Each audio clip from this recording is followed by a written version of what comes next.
A palavra ministrada será a armadura de Deus.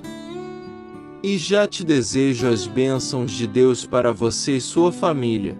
E peço que se inscreva no canal ouvindo a palavra de Deus. Deixe seu like para que esse vídeo chegue a mais pessoas. Ative as notificações para receber avisos quando eu postar novos vídeos. E assim ajudar você a crescer em conhecimento da palavra de Deus, ouvindo sua palavra.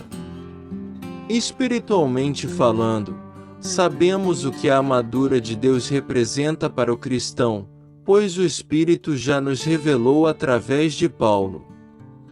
Um fator importantíssimo é entender que esta armadura é de Deus, não é humana, e deve ser vestida em seu conjunto, sem deixarmos nenhuma parte de fora, pois a palavra nos exorta revestivos de toda a armadura de Deus, Efésios 6:11.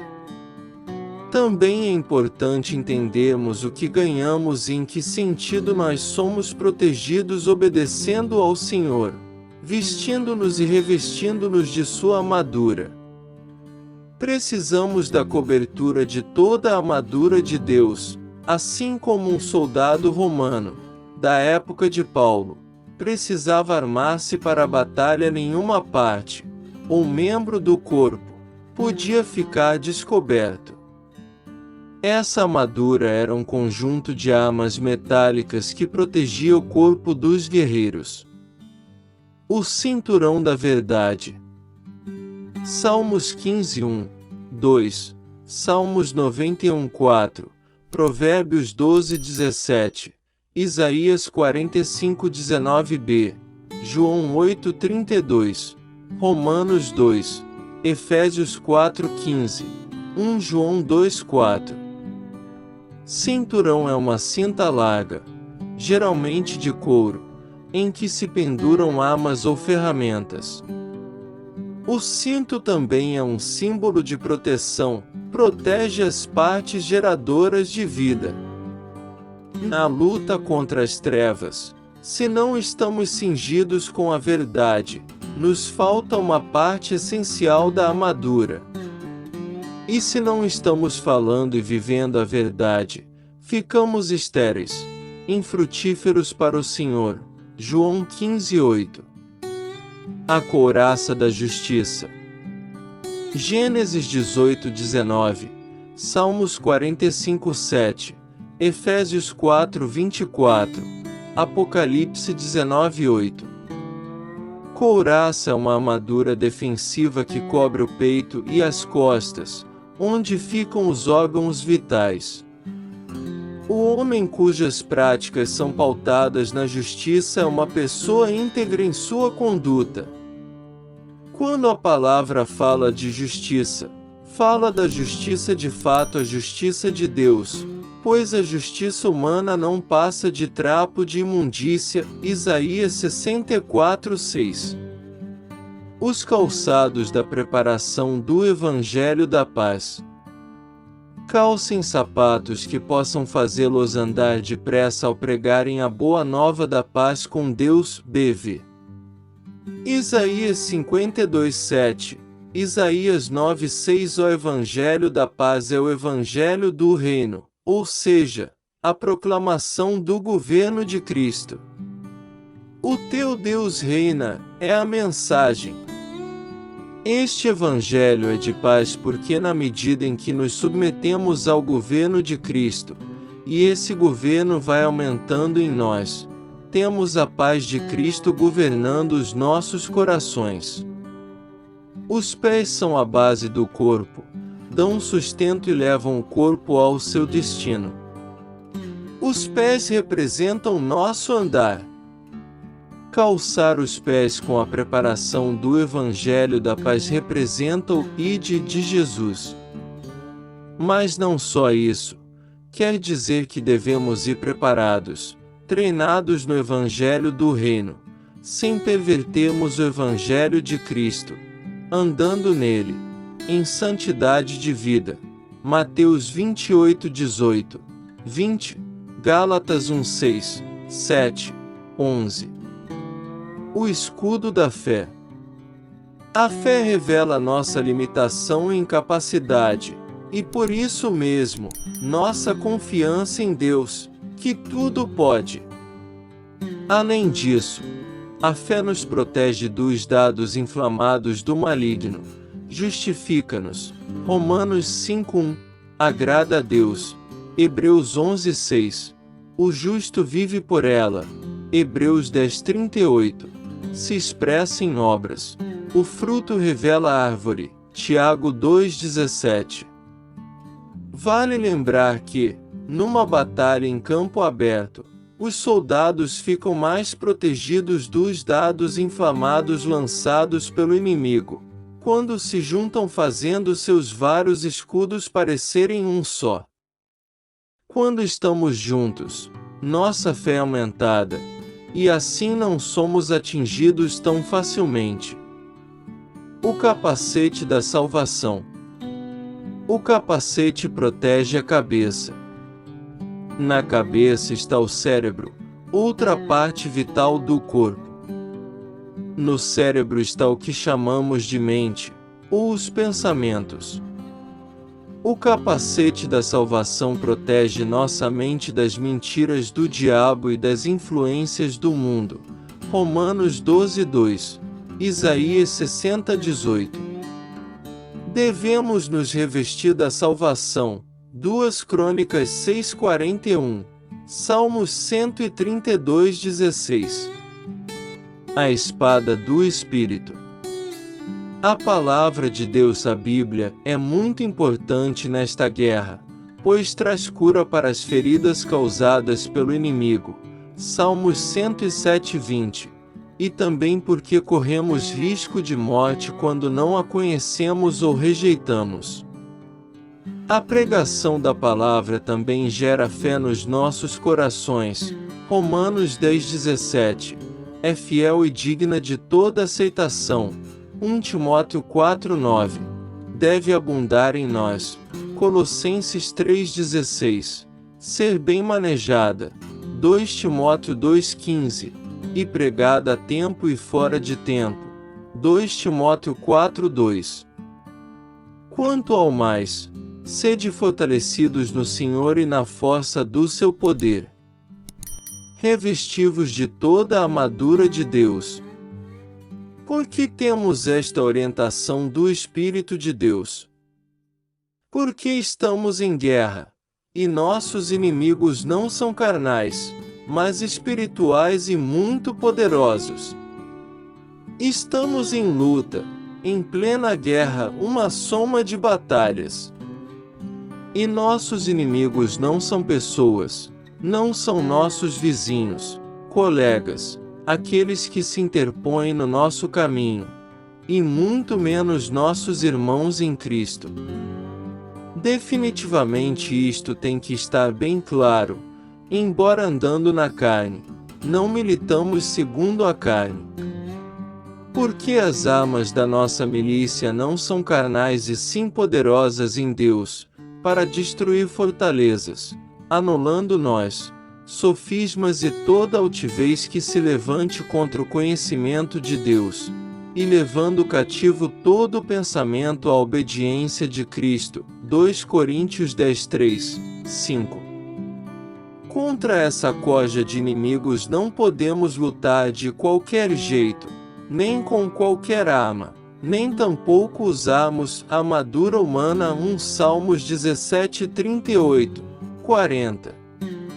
Em Atos 19:13, 16, vemos que a autoridade delegada por Jesus, Lucas 10:19, é estrita aos seus discípulos, aqueles que vivem sob o seu senhorio, aqueles que andam com ele, por ele são enviados. Marcos 3:13, 14. Não existe poder mágico nas palavras, no nome de Jesus, há poder no sangue de Jesus. Há poder, sim, no nome de Jesus, mas principalmente, na sua pessoa. Se estamos nele, ele agindo através de nós, e nós sob a sua autoridade, aí, sim, Os inimigos, aí sim, os inimigos se submetem. Que fique bem claro, a armadura de Deus é para soldados e discípulos, não para simpatizantes do Evangelho. E para que ele nos orienta assim? Para ficarmos livres das ciladas do inimigo. Cilada é uma armadilha, é astúcia, esperteza e engano. Enganar é levar ao erro através de ilusão, disfarce, etc. Satanás não tem poder sobre nós, os filhos de Deus. Por isso, tentará nos induzir ao erro, pois só terá autoridade sobre nós se nos sujeitarmos a ele. A escolha será sempre nossa. Nosso inimigo pode vir disfarçado de um coração cheio de boas intenções, Jeremias 17:9, como um irmão, cogitando das coisas dos homens e não das de Deus, Mateus 16:22, 23. Pode vir com a palavra de Deus, mas pela metade ou deturpada. 1 Timóteo 4:1, 2, 1 Timóteo 6:3, 5, 2 Pedro 2:1, 2, 17, Atos 17:11, ou até mesmo como um anjo de luz, 2 Coríntios 11,14. Daí a necessidade de habitarmos, estarmos sempre junto, morando no esconderijo do Altíssimo, Salmos 91:3, e revestidos de toda a armadura de Deus, para resistirmos no dia mau. Uma excelente palavra de Jesus sobre este assunto está registrada em Mateus 7:24, 27. Todos podemos ser visitados por fortes chuvas, enchentes, tempestades, vendavais, etc. Mas a nossa salvação estará em sermos praticantes das verdades proferidas por Jesus, e assim estarmos firmados sobre a rocha que sustentará nossa casa em pé, para permanecermos inabaláveis após a vitória. Uma guerra é feita de muitas batalhas e lutas. Vestidos de toda a armadura de Deus, sempre que vencermos uma batalha, estaremos firmes e ainda abundantes na obra do Senhor, sabendo que, nele, nosso trabalho não é vão. 1 Coríntios 15:57, 58. E a vitória, garantida, porque todo que é nascido de Deus vence o mundo. E está é a vitória que vence o mundo, a nossa fé. Quem é o que vence o mundo, senão aquele que crê ser Jesus o Filho de Deus? 1 João 5:4, 5. Até que venha a próxima batalha. E como podemos nos vestir dessa armadura disponível a nós todos? O apóstolo nos responde com toda oração e súplica, orando em todo o tempo no Espírito, e para isto vigiando com toda perseverança e súplica por todos os santos. As palavras que saltam aí são oração, súplica, em todo o tempo, no Espírito, vigiando, toda perseverança, por todos os santos. Aqui aprendemos muitas coisas. Temos que orar. 1 Timóteo 2:1, 4. Orar sem cessar. 1 Tessalonicenses 5:17. Mas não orar de qualquer jeito, uma oração nascida e guiada pelo Espírito Santo, que nos assiste na nossa fraqueza e conhece a mente do Pai, e assim pode interceder adequadamente pelos homens. Romanos 8:26,27. Com súplicas. Orar com súplica é orar com humildade, reconhecendo nossa situação de necessitados, de pecadores. É orar e permanecer orando. É não desistir antes de vir a resposta. É ser insistente. É orar segundo a necessidade, Daniel 10:2,3, Neemias 1:4. Vigiando com toda perseverança. Significa que não podemos nos dar o luxo de ficarmos regalados em oração, afinal estamos em guerra.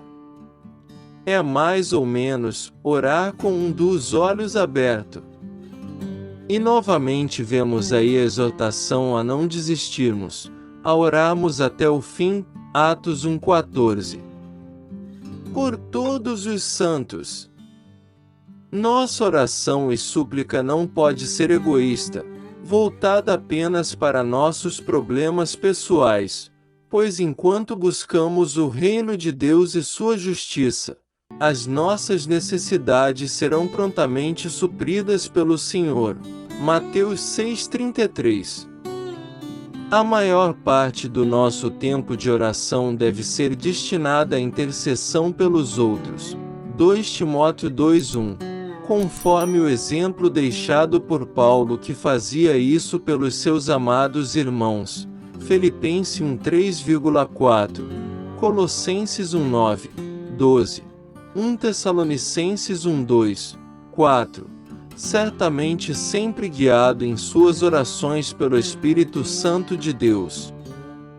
Se inscreva no canal e ative as notificações para receber avisos quando eu postar novos vídeos. Deixe seu like e acompanhe o canal. Até próximo vídeo. Deus te ilumine.